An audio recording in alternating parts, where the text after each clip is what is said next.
Provocação, uma iniciativa do portal repórternordeste.com.br através da sua TV, Repórter Nordeste TV. Hoje nós recebemos o Magno Francisco. O Magno, ele é candidato a vereador pelo Unidade Popular e nós vamos conversar hoje com o Magno a respeito de dois assuntos, mas antes eu queria falar com o Magno exatamente a respeito de uma experiência interessante que ele teve, e é claro, ele usa isso favorável para a sua candidatura a vereador, que foi o período que ele passou naquela turbulência que existiu em Maceió para a definição do aumento da passagem de ônibus, que até hoje segue congelado, e que é óbvio que até o final do ano, depois das eleições, quem ganhar a eleição vai ter que negociar o aumento da passagem, que vai ser o primeiro desgaste de qualquer que seja o vencedor da eleição. Magno, eu queria que você pudesse primeiro conversar com a gente sobre a tua experiência dentro do Conselho Municipal de Transportes, onde existiu essa negociação, esse impasse, a negociação depois se tornou um impasse, e até hoje é o congelamento da passagem de ônibus. Eu queria que você pudesse falar um pouco a respeito disso. Bem, Odilon, primeiro, boa tarde a todas as pessoas que nos acompanham. Quero parabenizar o programa Provocações, o seu site, Repórter Nordeste, sempre com conteúdo muito qualificado, diria que eleva o patamar do jornalismo aqui em Alagoas, então você está de parabéns pelo espaço construído aqui. Bem, a primeira questão é o seguinte: nós temos um Conselho Municipal de Transporte que deveria representar a sociedade de maneira paritária, né? Garantir que as pessoas tivessem a possibilidade de discutir o transporte coletivo. Mas, infelizmente, a grande verdade é que esse conselho não é paritário. Esse conselho ele é composto de maneira predominante por representações dos empresários e representações da prefeitura. Então, você tem quase que naturalmente qualquer posição a ser definida entre os empresários e a prefeitura como aprovada, vamos dizer assim, de maneira categórica. A discussão acontece muito de maneira pro forma, na verdade, né? Não é uma discussão real, uma discussão que efetivamente envolva os anseios da sociedade, que escute a população. Então, isso é uma questão muito importante. A nossa luta, ela, na verdade, tem uma trajetória já anterior a essa, né? Na época, ainda nós estudantes, na época eu era estudante, ali, secundarista e depois universitário, nós fizemos muita luta aqui em Maceió, em torno do transporte coletivo, discutindo, por exemplo, o passe livre estudantil, a meia passagem, a carteira de estudante, e a gente foi percebendo que, ao longo dos anos, os direitos que os estudantes tinham no que diz respeito ao transporte coletivo foram gradativamente retirados, né? Então, por exemplo, as entidades estudantis que faziam a sua carteira deixaram de fazer, passaram a ser controladas as carteiras pelas empresas de transporte. Então, os estudantes pagavam as empresas de transporte pela emissão das carteiras. Na verdade, naquela época já, eu diria que uma regressão significativa para o movimento estudantil, especialmente porque parecia ali uma sinalização muito clara, né, de um acordo entre as entidades estudantis e as empresas de transporte junto à prefeitura na época. E depois, enfim, uma série de situações foram acontecendo e todas elas a gente acompanhava, né, o aumento da passagem anual, enfim. Há 2 anos, então, nós conseguimos virar o jogo, podemos dizer, ou começar uma virada nesse jogo, na disputa com os empresários do transporte.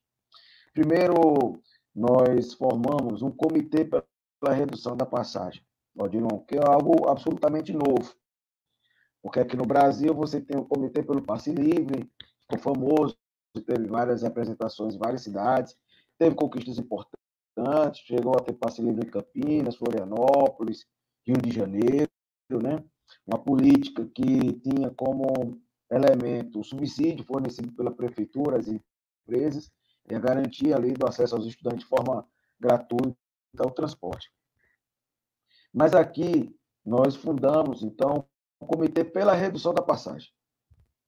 Então, diferente assim, da luta pelo passe livre ou da luta para barrar necessariamente o aumento, quando os empresários apresentaram a proposta de reajuste, nós apresentamos uma proposta de redução.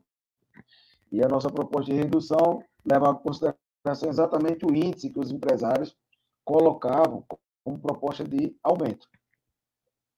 E a nossa fundamentação, ela tinha alguns elementos muito precisos, né?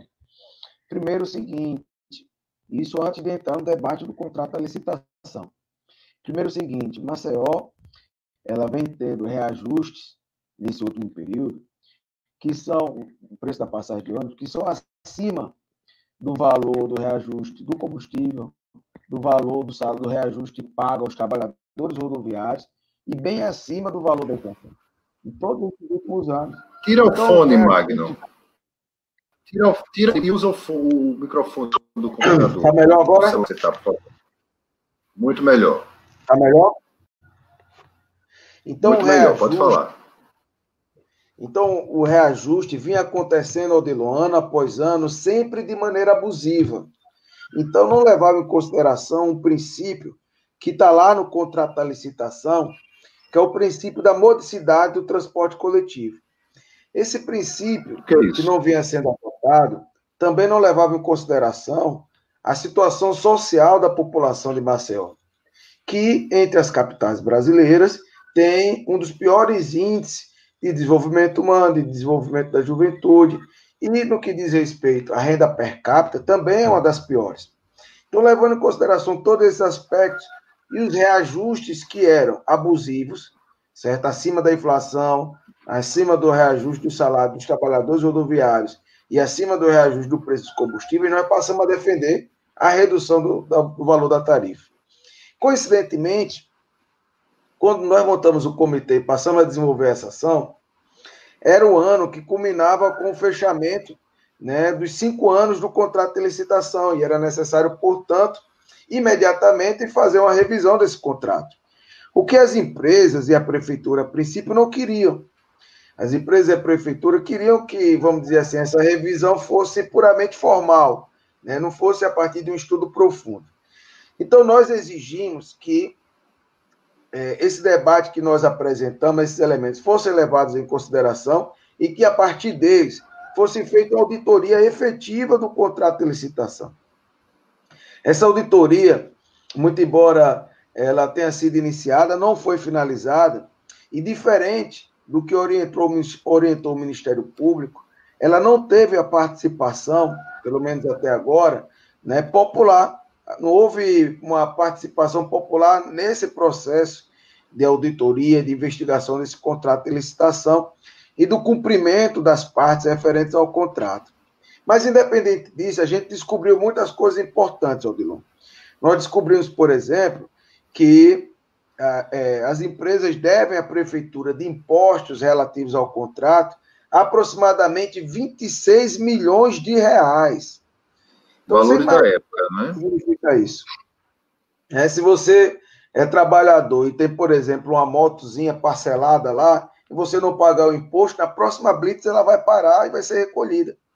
Mas isso não acontece com o transporte, sem contar o péssimo serviço, né? A gente tem aqui em Maceió, a média no Nordeste do pior tempo de espera, é cerca de 33 minutos que as pessoas passam esperando o ônibus, em média aqui em Maceió. A possibilidade de integração aqui, ela no final das contas, de faz de conta. Muitas vezes a pessoa não consegue tomar o ônibus, certo? Mesmo dentro do horário planejado, nessa proposta de integração que a prefeitura fez. Nós andamos de ônibus lotados, nós temos paradas de ônibus que sequer têm abrigo. Então, quer dizer, do ponto de vista da estrutura geral do transporte e do preço, nada absolutamente que era exigido para as empresas no contrato de licitação foi cumprido. Se tinha uma parte que cumpria a sua parte no contrato, era a população que pagava ano após ano uma passagem cara, né? E a prefeitura, por outro lado, deixava de cumprir o seu papel, que era exigir, Odilon, que as empresas pagassem os impostos e mantivessem, portanto, o Fundo Municipal de Transporte, para garantir que as obras necessárias para o bom funcionamento do transporte coletivo pudessem ser efetivadas, né? Então, os empresários cobravam muito, vamos dizer assim, tinham muitas demandas, mas a contrapartida que eles ofereciam era sempre muito pouca em relação à população e ao cumprimento do contrato, né? Então, esse é o cenário assim, de balanço. Então, por conta dessa mobilização que nós fizemos, nós pressionamos a SMTT, ocupamos a SMTT com a população para exigir um processo de, portanto, diálogo com o secretário, né, na época, da SMTT, pressionamos o Ministério Público, conseguimos ganhar o Ministério Público para uma posição que era essa do comitê, porque, a princípio, o Ministério Público afirmava, olha, vai ter que ter reajuste, mesmo que não seja o índice dos empresários. Então, era aquela coisa, né? Os caras apresentam uma proposta alta, eles, no final das contas, não querem aquela proposta toda. Mas eles apresentam a alta, que é para barganhar. E o Ministério Público, a princípio, estava de acordo com essa proposição, né? E aí a gente foi ganhando o Ministério Público do ponto de vista da argumentação, de estudos técnicos, jurídicos do contrato de licitação e com manifestações de rua. E aí, a partir desse processo, ficou muito difícil, do ponto de vista da narrativa dos empresários, certo? Sustentar o aumento de passagem. E o próprio prefeito teve que recuar. Isso no primeiro momento, Odilon. Mas no ano passado, 2 dias após o Natal, a SMTT decidiu convocar esse Conselho de Transporte, que é puramente formal, para aprovar o aumento da passagem. Então, nós repetimos essa estratégia que nós havíamos adotado anteriormente, e o prefeito recuou, né? E claro que, em alguma medida, também querendo, vamos dizer assim, evitar algum desgaste com a aproximação do período eleitoral, mas eu posso afirmar, Odilon, que se a gente não tivesse feito esse conjunto de mobilizações, além da gente ter um transporte ruim, que é a grande verdade em relação a Maceió, nós teríamos uma passagem muito mais cara. Magno, conhecendo bem essas discussões do transporte, existem algumas propostas que já começam a estourar por aí sobre essa questão, revisão tarifária. O seu partido também, a Lenilda, que é candidata a prefeita, ela defende até o retorno do transporte público, enfim, como se, no caso, retorno ao passado, há 30 anos atrás, quando a gente tinha aquela empresa Progresso circulando na cidade, enfim. Eu queria que você pudesse falar disso, dessa viabilidade. Por exemplo, para se adotar o passe livre em Maceió, é preciso que o poder público encontre uma solução para subsidiar a empresa, porque, óbvio, a empresa vai ter o prejuízo dela, e esse prejuízo, ela vai levar isso diretamente para o balanço financeiro dela, e ela, óbvio, que vai querer que alguém arque com isso daí. Primeiro, eu queria que você pudesse falar a respeito do passe livre e a proposta de subsidiar, de onde viria o dinheiro para isso daí, se isso seria viável para Maceió, e segundo, essa proposta do seu partido de voltar ao passado, ou seja, o transporte ser exclusivamente público. Qual é a viabilidade dessa ideia e qual é o modelo que vocês estão pensando quando colocam essa proposta na mesa? Bem, Odilon, eu agradeço muito pelas perguntas, porque elas ajudam a esclarecer bastantes elementos, né? Então, primeiro é o seguinte, do ponto de vista da própria circulação do transporte aqui, nós temos uma proposta que eu diria que é completamente revolucionária, né? Que é o seguinte, nós pensarmos a cidade como se ela tivesse um sistema de metrô, certo? E, portanto, a gente tivesse um conjunto de terminais troncais na cidade que desafogasse o trânsito nas principais avenidas, Odilon, fazendo com que os ônibus eles circulassem nos bairros, impedindo com que a população ficasse tanto tempo esperando entregando essa população nas avenidas principais para um conjunto de ônibus bem menor do que o que a gente tem hoje nas avenidas principais, mas que levaria essa população direto da parte alta para a parte baixa, entre os polos do litoral sul ao litoral norte, fazendo com que a gente tivesse um desafogamento do trânsito, um tempo de espera menor e uma qualidade do transporte em outro patamar. Então, essa proposição da criação de terminais troncais, que nós estamos avaliando, ela é resultado de estudos, né, que nós temos feito, exatamente com pessoas que têm como objetivo a análise mais profunda do transporte coletivo. Então, assim, se a gente fosse imaginar a criação de um metrô em Maceió, isso poderia dar conta da solução do problema, mas isso seria algo muito caro, que talvez não fosse entregue à população no curto período. Então, essa é uma proposta que é possível entregar à população no curto período, imaginando a malha viária da cidade como metrôs e a gente tendo terminais de integração que ligassem os bairros às principais avenidas e desafogassem as principais avenidas. Então, isso é um elemento muito importante para a gente apresentar nessa proposta. O segundo elemento, Odilon, já trabalhando com o que você apresentou de pergunta, os empresários devem 26 milhões de reais à prefeitura. Bem, eles não estão a fim de pagar, né? E a gente precisa que esse dinheiro entre nos cofres públicos ou que seja revertido em benefícios à população. Então, a primeira medida que a gente defende é exatamente que esse valor ele entre como parte de um subsídio que permita, portanto, a garantia para os estudantes e aquelas pessoas que não têm condição de pagar a passagem, que estão declaradamente como desempregados, possam ter acesso ao transporte coletivo. Então, essa é uma proposição... Seria um passe livre, né? Seria um passe livre, mesmo que temporário, até se chegar ao valor que está sendo cobrado, não é isso? Isso. Aí a gente teria um processo para irmos criando as condições objetivas para ver como a gente mantém essa possibilidade de passe livre efetivada na cidade. Como é que a gente faz isso? Primeira questão, nós temos que democratizar realmente o Conselho Municipal de Transporte. Não pode ser um conselho de faz de conta, certo? Efetivamente, a sociedade precisa participar de maneira organizada, de maneira representativa. E com a sociedade, nós analisarmos as possibilidades de mantermos essa viabilidade. Agora, do ponto de vista da municipalização do transporte, Odilon, que é outra pergunta muito boa que você fez, bem, é o seguinte, a proposta não é imediatamente estatizar, municipalizar o transporte coletivo como todo. A proposta é a seguinte, as empresas que, apesar desse movimento que nós estamos propondo, se mantiverem sonegando impostos, as empresas sonegadoras de impostos, essas empresas devem ser municipalizadas. Porque se é para, vamos dizer assim, a população entregar dinheiro para as empresas privadas, as empresas não oferecerem serviço e não pagar os seus impostos, é melhor que, portanto, se torne da administração pública, que a sociedade passe a administrar aquela empresa e garantir o acesso ao serviço.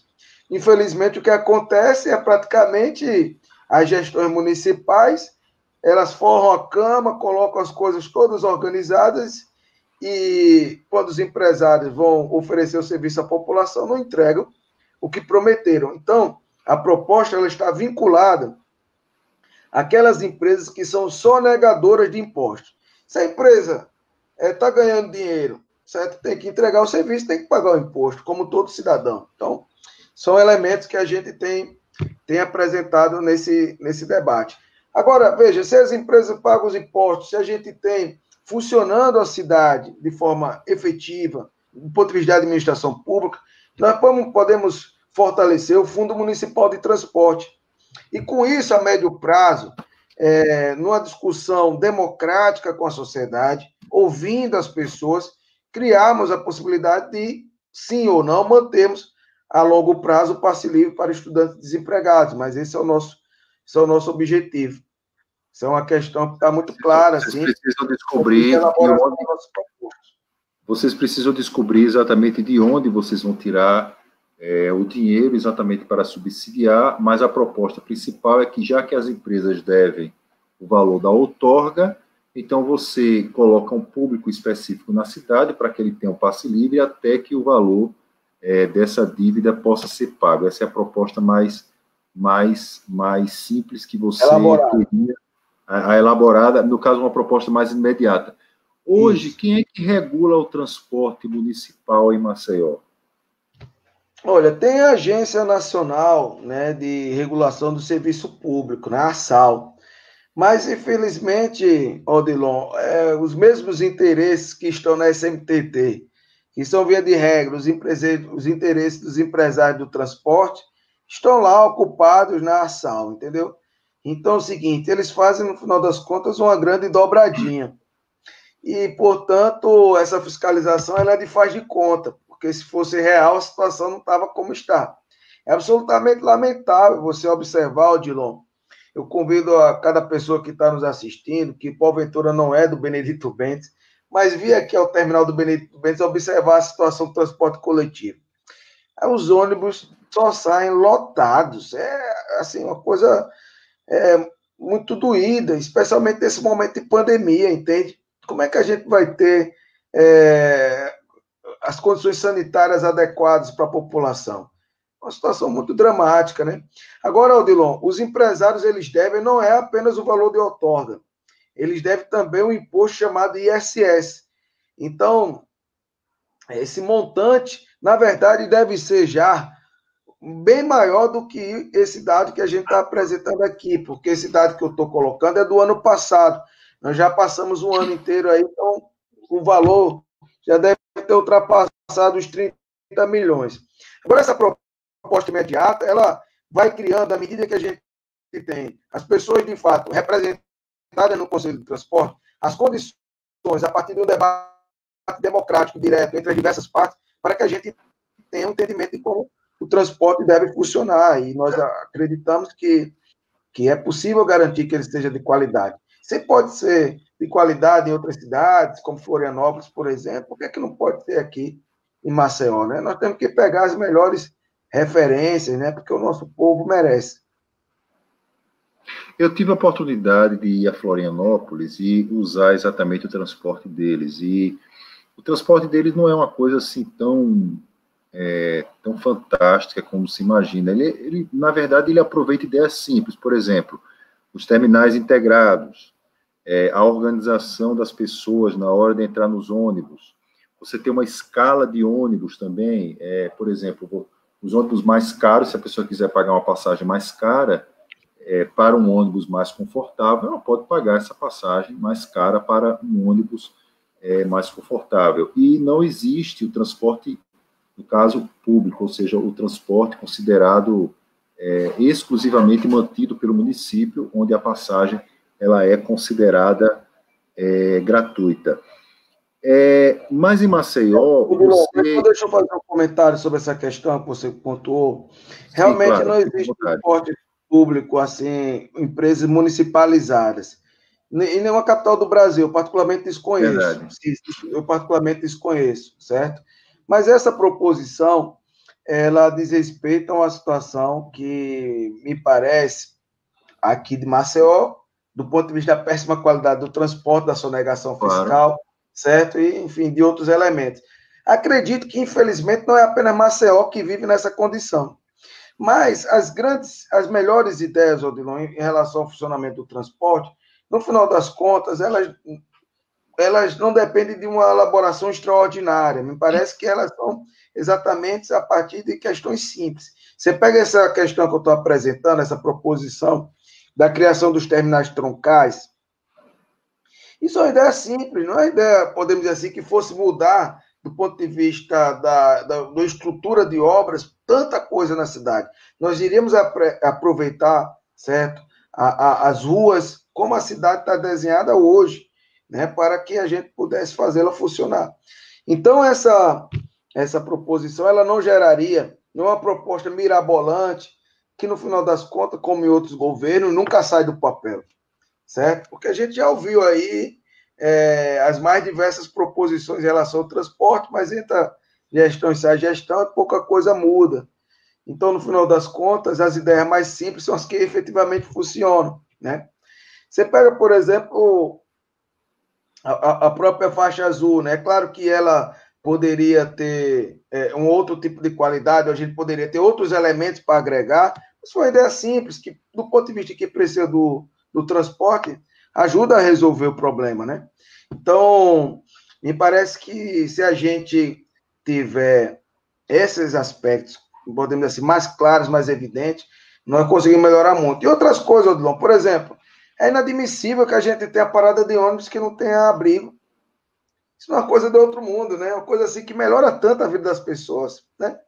E que, portanto, a gente encontra em muitos casos na cidade, né? Você vai ali na Duval do Góes Monteiro, praticamente em frente à SMTT, tem uma parada de ônibus que não tem abrigo. Chega a ser vergonhoso. Na frente da SMTT tem uma parada de ônibus que não tem abrigo. Parece que é um escárnio assim com a população, né? Não é possível que o senhor Antônio, secretário da SMTT, Antônio Moura, ele não veja aquela parada de ônibus. É absolutamente possível, porque ele passa todos os dias ali, né? Eu imagino que passe todos os dias ali. Magno, eu queria perguntar a você sobre essa questão dos taxistas que fazem hoje o transporte chamado de transporte clandestino. Eu também já tive a oportunidade de muitas vezes usar o transporte do taxista considerado clandestino, chamado de clandestino, e assim, a condição do táxi é muitas vezes muito ruim, o carro que cai aos pedaços, mas ele é mais caro, mas ele tem uma facilidade, ou seja, você chega mais rápido ao destino que você, no caso, traça junto ao taxista. Como é que vocês vão tentar, como é que se poderia, nessa lógica que você já viu, do Conselho Municipal de Transporte, as empresas de ônibus, a licitação, as outorgas, como é que se poderia encaixar o transporte chamado transporte clandestino? Olha, Odilon, a primeira questão que eu queria colocar nesse debate é que me parece que as pessoas fazem a opção, muitas vezes, por esse transporte, exatamente porque o transporte coletivo, o transporte de ônibus é de péssima qualidade, sabe? Então, assim, você tem o transporte clandestino, mas a gente poderia incorporar aí ampliação do uso do próprio Uber e outros aplicativos semelhantes, né? Às vezes as pessoas preferem juntar 4, tomar um Uber para ir ao trabalho, na divisão vai dar mais ou menos o mesmo valor da passagem, do que esperar um ônibus, né? Então, isso é uma situação que é decorrente das péssimas condições, não apenas do ônibus, mas de todo o sistema de transporte coletivo aqui em Maceió. Se a gente tem uma melhoria disso, me parece que, por razões óbvias, as pessoas vão preferir uma opção mais segura, porque não há dúvidas que o transporte coletivo é mais seguro do que um transporte clandestino. Isso é a primeira questão. Uma segunda questão, antes de entrar diretamente no assunto, mas que está completamente relacionada, é que Maceió é muito carente de ciclovias. Você imagina se a gente tivesse aqui, e segundo os dados dos cicloativistas, é necessária a construção de 70 quilômetros de ciclovias em Maceió, ligando os bairros às principais avenidas, para que se dê conta, portanto, da demanda, da necessidade, né? E os próprios cicloativistas colocam, né, que isso não é coisa do outro mundo. Se a gente estabelece, porventura, uma ciclovia na Avenida Menino Marcelo, outra ciclovia ali na Fernandes Lima, a gente consegue resolver em grande medida, certo? Aí a gente precisaria apenas fazê-las, as relações, as ligações com os bairros. Então, assim, não é uma coisa do outro mundo, mas que também o trabalhador, especialmente aquele que tem menos dinheiro, poderia tomar sua bicicleta, certo? Mas também quem tem mais dinheiro, que quer pedalar, iria fazer uma atividade física que é boa para a saúde, que diminui poluentes na cidade, que, enfim, é muito qualificada, né? Que poderia ser muito segura. Agora, a verdade é que é uma coisa muito triste, Odilon, quando a gente fica ali, às vezes, na Fernanda de Lima, na Menino Marcelo, observando as pessoas andando de ciclovia, andando de bicicleta, desculpa, dividindo o espaço com os carros, arriscando de maneira muito... e ali tem uma ciclovia, não é?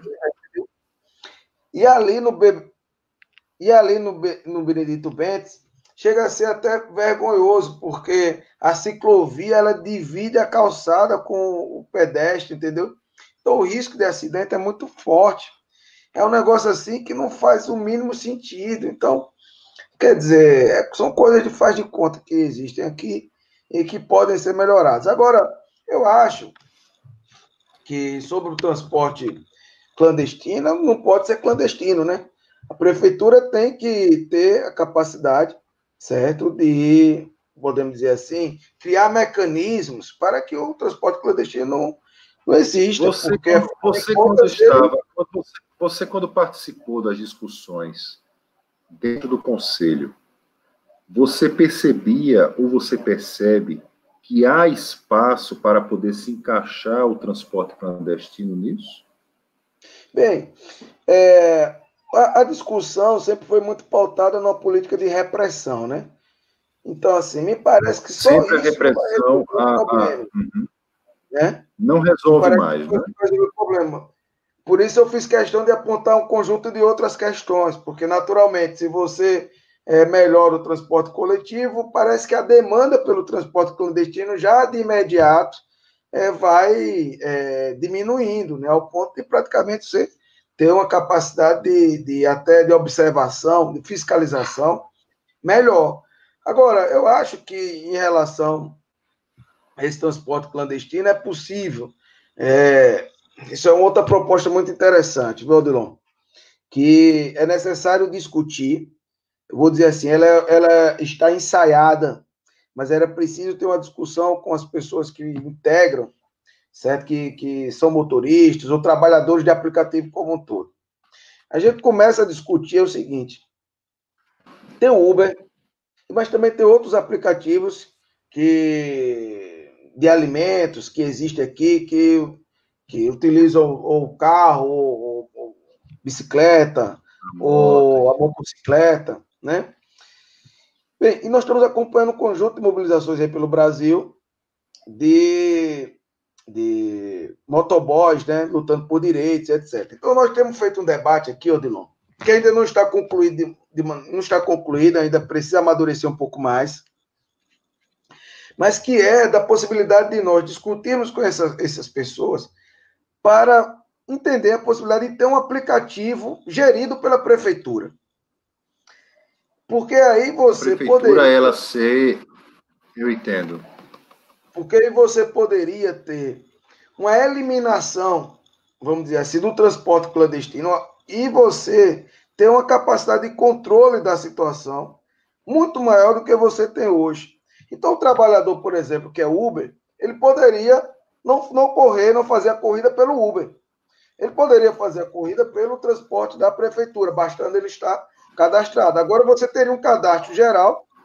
Essa administração por aplicativo facilitaria o mapeamento e, portanto, o controle de circulação de veículos, e você poderia oferecer segurança em relação a essa questão. Agora, aqueles que, dada essa condição, não quisessem fazê-lo, aí, é claro, não teria como manter circulando, porque nós temos que levar a vida em primeiro plano, né? E as pessoas que precisam do transporte coletivo não podem ter insegurança no seu acesso, né? Magno, mudando um pouco de assunto, aliás, mudando completamente de assunto, você teve uma experiência na sua família de violência policial, você é primo do Davi, que acabou virando um símbolo nessa luta por justiça diante das pessoas que desaparecem pelas mãos da polícia. Esse ano, se eu não me engano, foram 6 anos do desaparecimento do Davi, e até hoje os PMs acusados no afastamento, aliás, no sumiço do Davi, eles não foram julgados. Você crê exatamente que a justiça que vocês terão, a justiça que vocês estão cobrando do poder público? Olha, Odilon, essa pergunta, às vezes, elas aparecem assim, elas aparecem sempre com muita frequência, né? Essa pergunta aparece muitas vezes, quero dizer.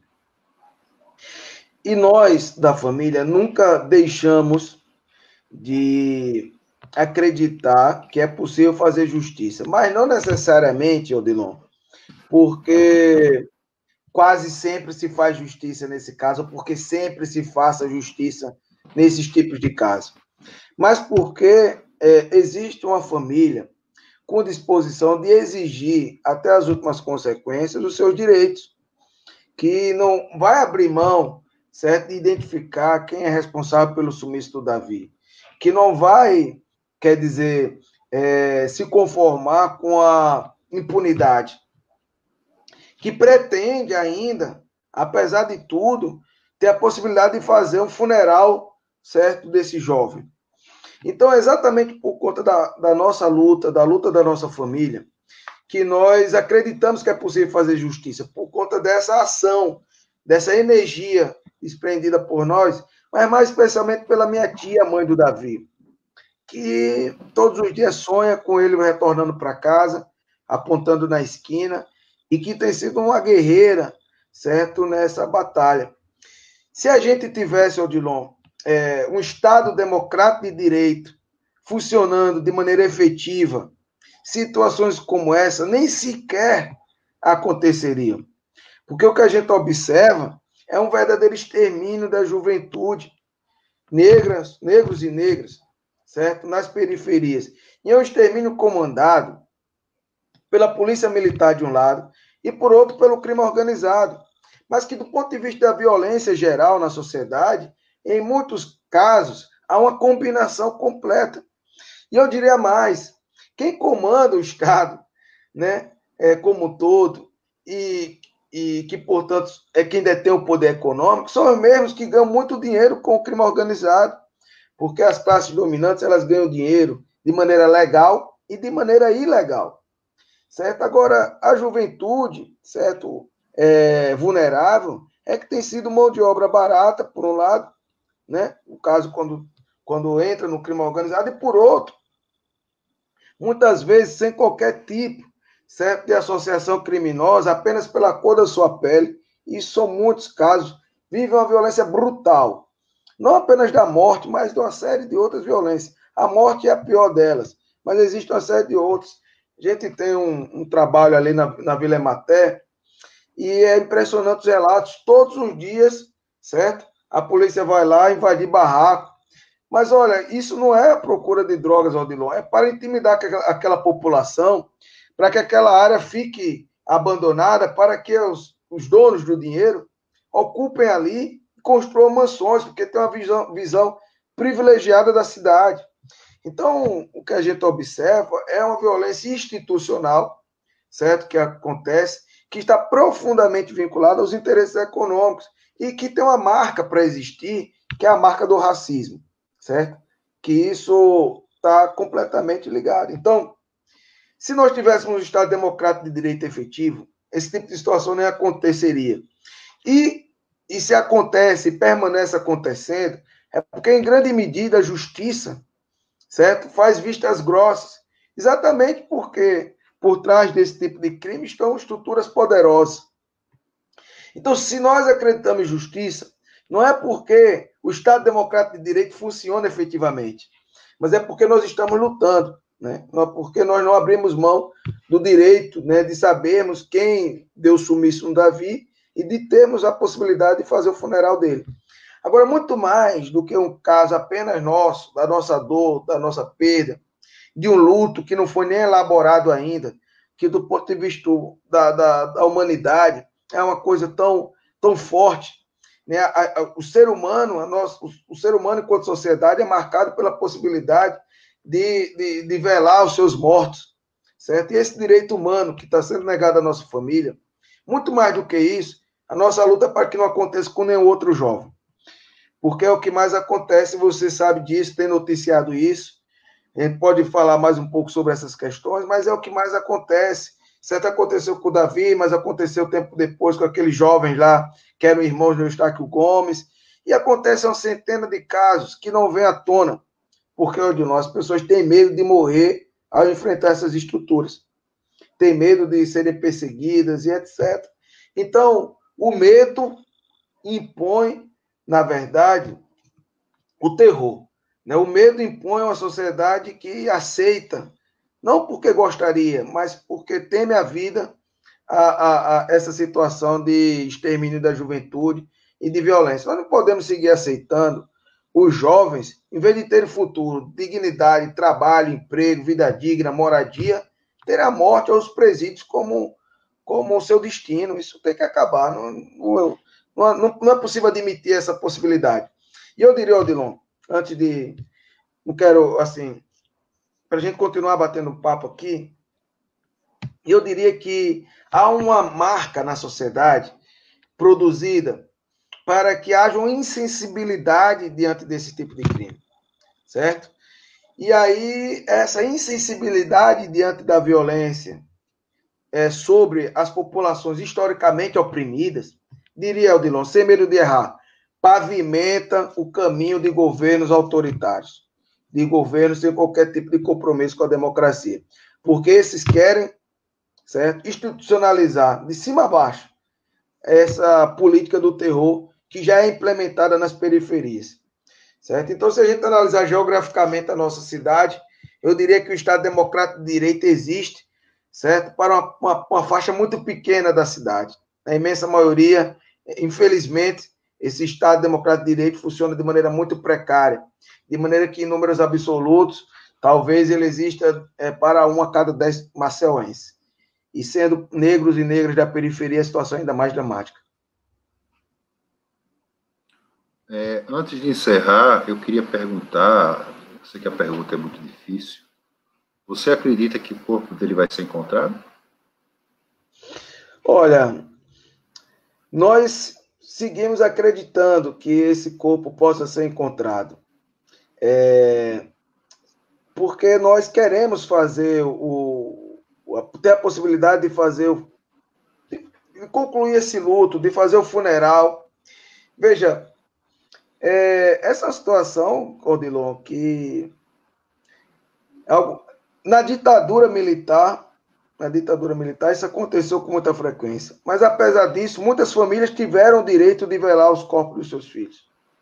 E nem isso está sendo garantido. Mas nós seguimos acreditando e nós lutamos para que isso aconteça. Pode ser que não aconteça, certo? Mas não vai ser por falta de esforço da nossa parte. Essa é uma questão importante. Obrigado, Magno. Eu queria só colocar, Odilon, que a gente teve recentemente, na última sexta-feira, o desaparecimento do Jonas, né? Exatamente, ainda segue desaparecido. Até essa gravação ainda continua desaparecido. Pois é, exatamente. E nós, assim como nós perguntamos, e eu acho que você cumpriu um papel fundamental, Odilon. Você faz um jornalismo comprometido com a coragem, certo? Ao apresentar ou expor aquela situação no Repórter Nordeste, né, apresentando como aconteceu na Grota do Cigano, que o jovem depois foi largado na Cruz das Almas e depois desapareceu. Bem, esse caso é um caso que se assemelha ao do Davi. E, como falei, são casos e mais casos que acontecem em Maceió. E nós não podemos aceitar, como cidadãos, certo? Não termos essa situação permanente. Então, eu pergunto, onde está o Davi? Mas pergunto, em nome da família do Jonas, certo? Onde está o Jonas?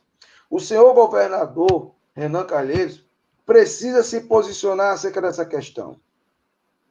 O secretário de Segurança Pública de Alagoas não pode ser omisso num caso como esse, certo? Que já é público. Não pode ser omisso em nenhum caso, mas essa situação, certo, precisa ser resolvida. Então, a pergunta, senhor governador, senhor secretário de Segurança Pública, precisa responder: onde está o Jonas e onde está o Davi? Certo? As mães, certo, desses jovens querem os seus filhos de volta.